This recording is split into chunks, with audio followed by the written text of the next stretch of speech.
ரெண்டாவது நோம்பல், மூணாவது யமலிங்கம், நாலாவது வந்து பாரிவாக்கம், அஞ்சு வந்து பட்டாபுரம், அஞ்சு வந்து பட்டாபுரம், ஆறு வந்து திருநெல்வேலி. அவ்வளோதான். 8 லிங்கம் வந்து திருவண்ணாமலையில் இருக்கிற மாதிரி இந்த இதில் இருக்கிறது விசேஷ கோயில் இது. இங்கே வந்து ரொம்ப யமுனேஸ்வரர் எம்மன் வந்து வழிபட்ட இடம் அது.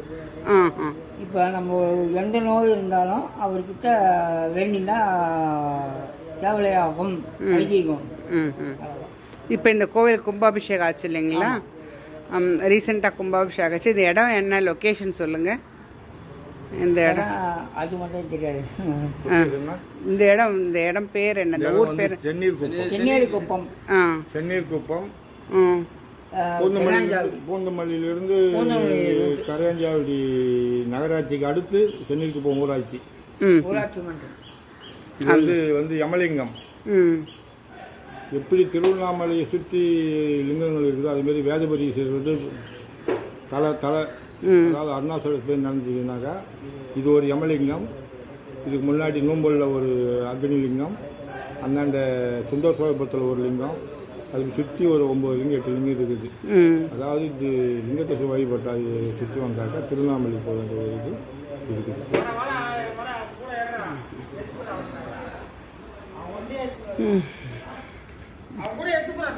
இதுதான் இந்த கோவில், இதோட கோபுரம்.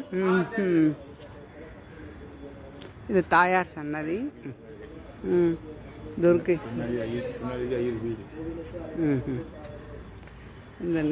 இங்கே வந்து பைரவர் இருக்கார், நவகிரகம் இருக்கு, நந்திகேஸ்வரர். இந்த மாதிரி கோயில் ரொம்ப